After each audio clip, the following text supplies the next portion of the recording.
2024, ang pagbabalik ng house tours. House tour sa kaliwa, house tour sa kanan. Pero today ngayong araw, may unahin natin itong house tour sa ating harapan. At ito ay walang iba kundi ang house tour ni Sir Kong and ni Ma'am V. Let's go!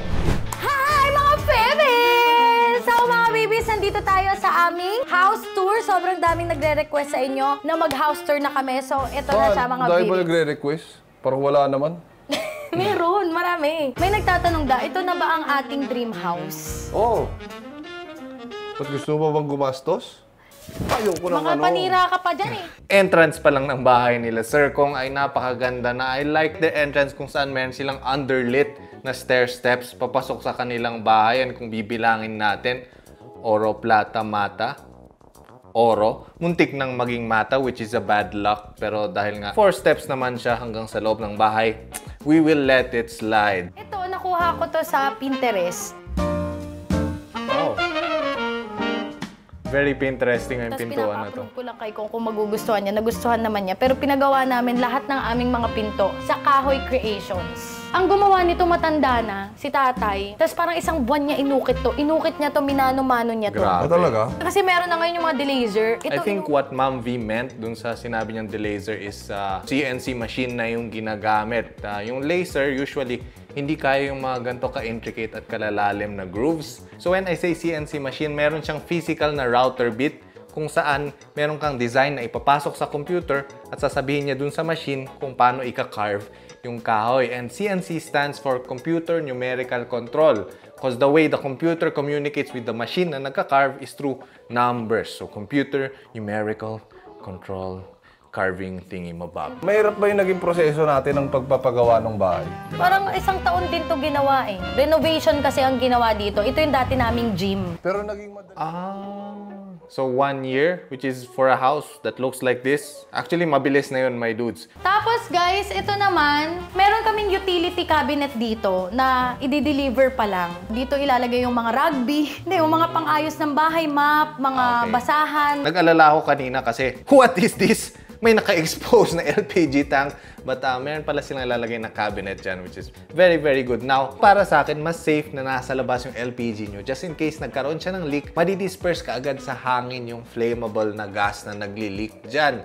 Worst case scenario ay magkaroon lang ng tiny fire dito sa LPG, which madali lang siya patayin. Kuha lang kayo ng basa na rug or basa na tuwalya, itakip nyo agad dyan sa tuktok niya para walang oxygen na makain yung fire and bam, the fire is dead, my dude. So, pag may gantong klaseng pangyayari sa inyo, huwag kayong magpanic. Just remember, tuwalya, basain, itakip, pihitin yung off niya. Oh! Social, my dudes. Very nice. Parang lobby ng hotel. Ito pinag-awayan... Ito pinag-awayan namin to ni Kong ha. Oh. Meron silang bonsai or fake bonsai dito sa kanilang under the stairs. Ang gusto dito ni Kong nung una, upuan niya daw. So gusto niya maglagay ng upuan niya dito. Uupo lang daw siya rito sa ilalim na... Sino nagsabi? Saan mo nakuha yung uupo lang ako dyan? Nag-iimbento ka. Nung pinapatibag ko na to. Okay, it is very impressive, Mayrus, yung ginawa dito sa ilalim ng hagdanan, which is usually isa ito sa mga dead spaces sa bahay. When I say dead space, ito yung mga parts ng bahay na di naman talaga magagamit tulad ng ilalim ng hagdanan or yung mga kanto sa kitchen kung saan nag-meet yung dalawang cabinet. Dead space, usually yun, unless gamitan nyo siya ng magic corner. But you know, that's another topic now. Fun fact, my dudes, the word bonsai comes from the Japanese terms bon, which means tray, and then sai, which means planting. So, tray planting, kasi usually yung mga bonsai tree nakalagay siya sa parang paso na mukhang tray. And even though bonsai is a Japanese word, the whole process or art ng paggawa ng bonsai comes from China. So guys, ito naman, akala nyo, wall lang. Pero ito yung aming powder room, pang mga bisita. Oh, I like it. I like it, Maze. And syempre, ang toilet namin dito, from Kanzen Home pa din. Oh my God, powder room lang to?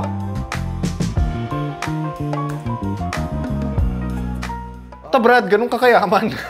Grabe yung powder room nila. They have the smart toilet and then itong pader nila looks like gawa siya sa limestone or sandstone. Mukhang yung theme nitong powder room nila, my dudes, ay moon landing kasi mukhang spaceship yung kanilang inodoro. The rocks, kulang na lang zero gravity, which you do not like that to happen habang Jumojorbax ka. Also, what the heck is this? Speaking of pipes, my dudes, ang typical pipe na ginagamit sa ganitong klaseng sitwasyon ay ang orange PVC pipes. At isa sa mga trusted brands na available sa market ay ang Moldex Orange na unang nakapag-patent ng air and watertight seals para sa clean outs at P-traps para iwas tagas ng amoy at iwas bintang sayo na nasobrahan ka sa kakain mo ng kamote at beans. If you know what I mean. Now, ang common na problema sa kitchens or toilets or downspouts ay pag may bara. Hindi nyo na mabuksan yung clean out or yung P-trap caps. So, sinolve ng Moldex ang problema na to by having smooth and precise na threads dito sa caps nila para madali siya ma-unscrew. And not just that, pati na rin yung loob ng pipes at fittings nila very smooth para ma-avoid ang debris buildup kung saan nagsisimula yung clog. And you know what they say, kung saan may kidlat, there's clog. 3 hours ko inisip yung joke na yun. Wow. Anyway, pipes ang isa sa mga bagay na hindi mo dapat aalalahanin. And super hassle i-troubleshoot pag sa pipes ka nagka-problema. So look for trusted brands like Moldex na #1 pipe manufacturer sa Pilipinas na almost 60 years na gumagawa ng premium at durable pipes. So kung tumagal ang Moldex ng ganito, most likely tatagal din ang tubo ng buhay mo. Tingnan nyo guys, itong studio ni Kong. Ito daw yung play area namin. Kasi may... Oy! Oh! Oh! Oy! Hindi ko ma-pause. This hacking antivirus. You blocked my clicking. Child-friendly tayo dito. I don't know what that is. That might be a divan.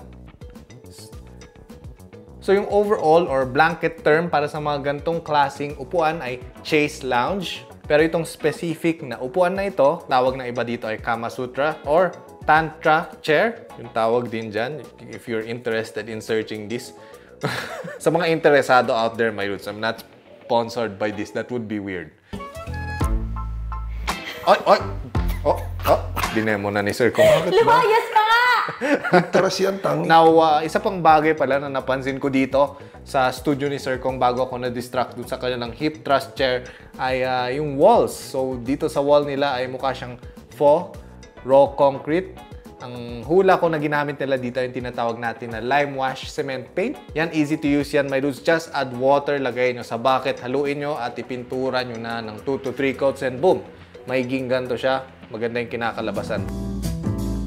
Oh, Kidlat's Playroom. Guys, sobrang simple lang. Looks nice. Yung mga laruan niya, ito yung mga storage. Tapos itong hagdan niya, ayan, makita nyo. Ayan. Lahat to storage ng kanyang laruan. Pinagawa namin to lahat and yung mga furnitures namin sa Tabrete Furnitures. And kadalasan dito na rin siya nagna-nap time. Oh, pag naglalaro kami. Grabe. And guys, yung aming mga saksakan dito ay kid-friendly. Yung aming mga saksakan ay smart outlet and smart switch na siya. So, meron siyang feature na hindi mo siya papapasukan ng kahit ano dapat sabay at saka ginagawin. Basta meron siyang mechanism na kid-friendly siya. So yung tinutukoy ni Ma'am V na kid-friendly outlets ay kadalasan tinatawag din na tamper-resistant outlets. And the way this works ay it's either kailangan sabay yung dalawang prong ng saksak nyo papasok para bumukas. Meron siyang parang gate na pag sabay nyo sinuksok yon bubukas. Pag isa lang, ayaw masuksok. Okay, so nandito naman tayo sa aming kusina.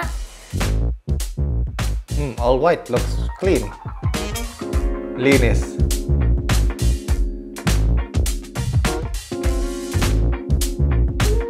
Ang aming kusina ay ginawa ni The Janras Design. And ang nag-stage nito and nag-organize ay si Mayfair & Co. Siyempre, ang aming tubigan, Tough Mama. And ito mga regalo sa amin nung kasal, mga LV, Hermes na mga... LV yan? Oo, may Louis Vuitton, may Hermes na mga May baso plato. yung LV. Ano na? Pinagre-regalo sa amin at thank you sa lahat ng nagregalo. Ito yung mga snacks para sa bisita. Tinatago Sir ko Kong pa rin naman, sa yung loob. ganda-ganda ng bahay. And ito Nangangamoy ka yung ng aming kilikili ref. dyan eh. So, Mga saka na dude. siguro natin i-tour ang aming ref. And ito yung aming pantry. So, simple lang. Ayan. So, wala na kami guys na...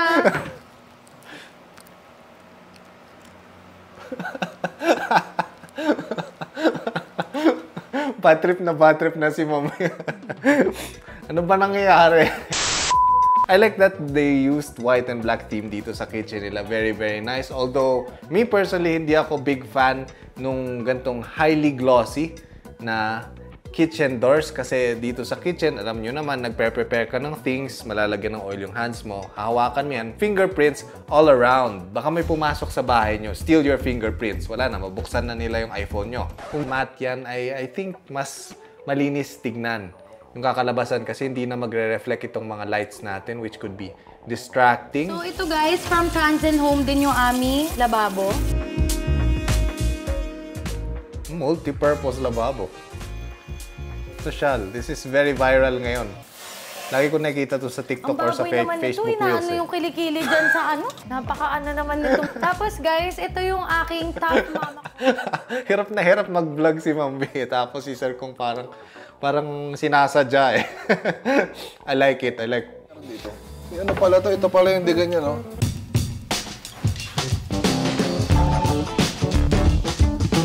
Oh, what is happening? Patay mo ako pakita.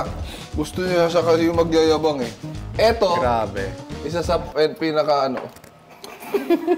Nangunguna ka eh! Mali ka Dito ako sa kabila. Mali ka kasi ng pinipindot. Huwag mo kong panguna.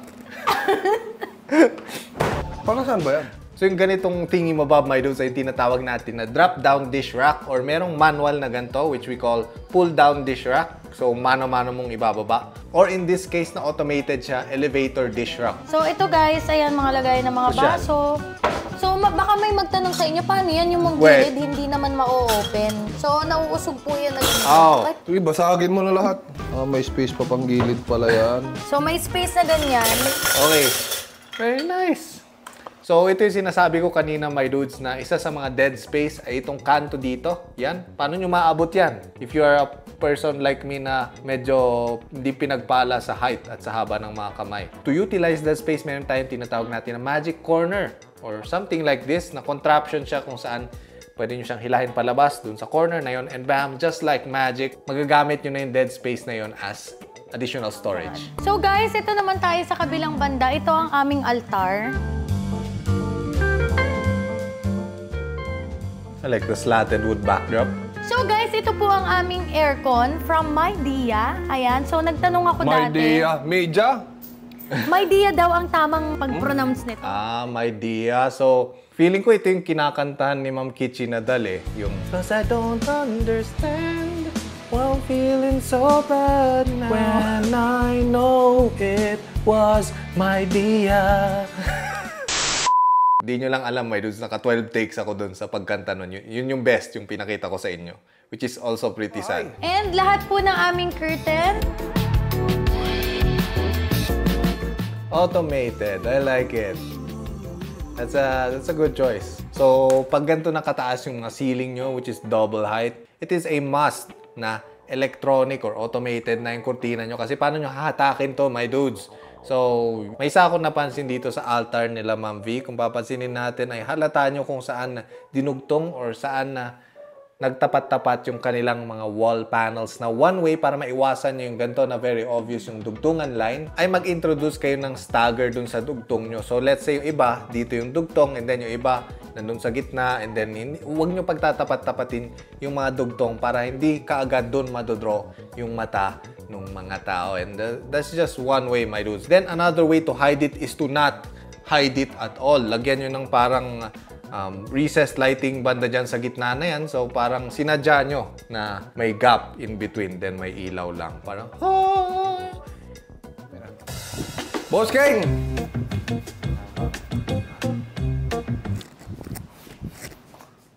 oh, naka-smart film pa sila. Alam niyo yung scene na yun sa Austin Powers, yung nasa tent sila tapos yan. So the way smart film works, my dudes, ay ganyan siya.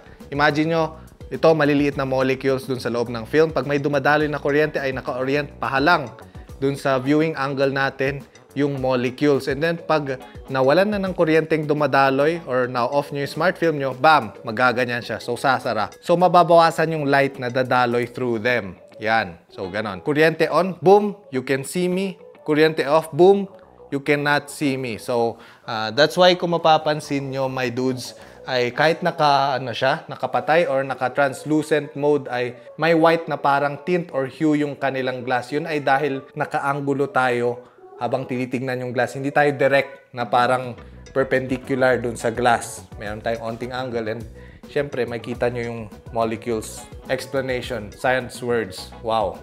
Ito ay bifold kasi pag gusto kong naka-open lang, pag may mga bisita, magagawa namin yung open. And kung gusto lang namin ng hangin, ayan, ito yung aming pangtakip para sa mga lamok.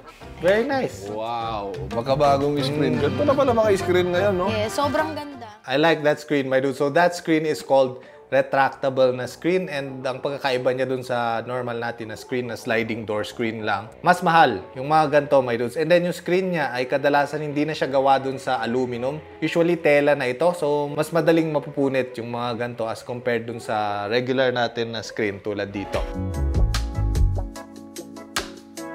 I love it.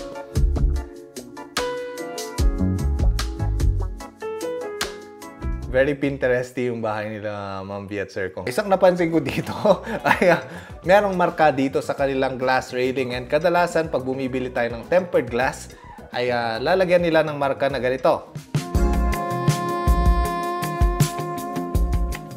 Ang luwang ng master bedroom.